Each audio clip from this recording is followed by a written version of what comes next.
You know, there's a bunch of sort of side stories with regard to the South Carolina church shooting that took place last week. And one of them is that we've talked generally about the difference in media coverage of the reaction to terrorism, depending on the type of incident and in particular the characteristics of the perpetrator. Was it a Muslim perpetrator or not?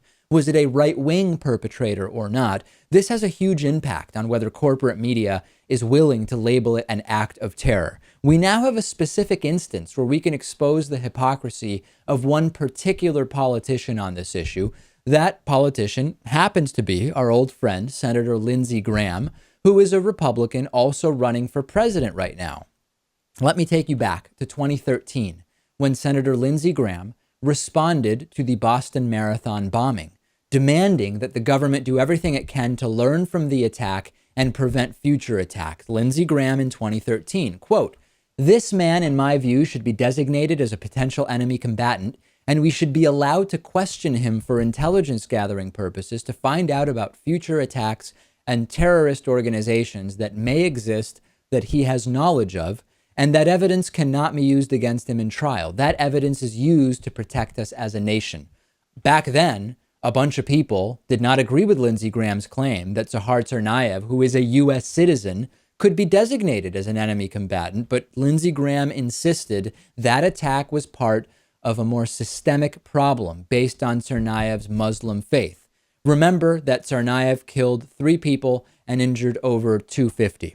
So what did Lindsey Graham say after the attack last Wednesday on a black church in his home state of South Carolina? Well, it was very different than what he said after Zahar Tsarnaev perpetrated the Boston Marathon bombing. Lindsey Graham said, "This attack in South Carolina is not evidence of any larger problem whatsoever." He was asked about the incident. He said his niece, who knew Dylan Roof, did not recall the shooter Roof making any statements related to race, adding, quote, "I just think he was one of these whacked out kids. I don't think there's anything broader than that. It's about a young man who is obviously twisted." This young man did murder 9 people compared to just 3 killed by Tsarnaev.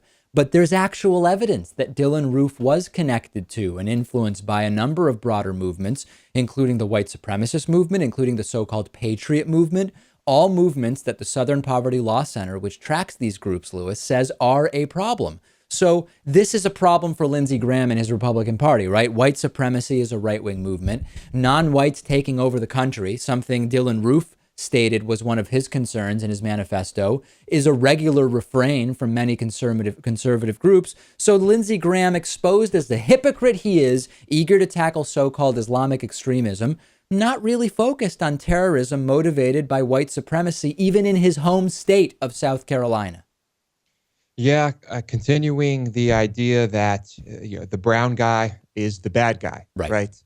So, I know him wanting to distance what Roof was exposed to from the Republican Party. Of course, he wants to do that, but hypocrisy, and it's really harmful. This type of commentary. When one of them does it, it's their nature. When one of ours does it, it's just a freak. It's not connected to anything at all.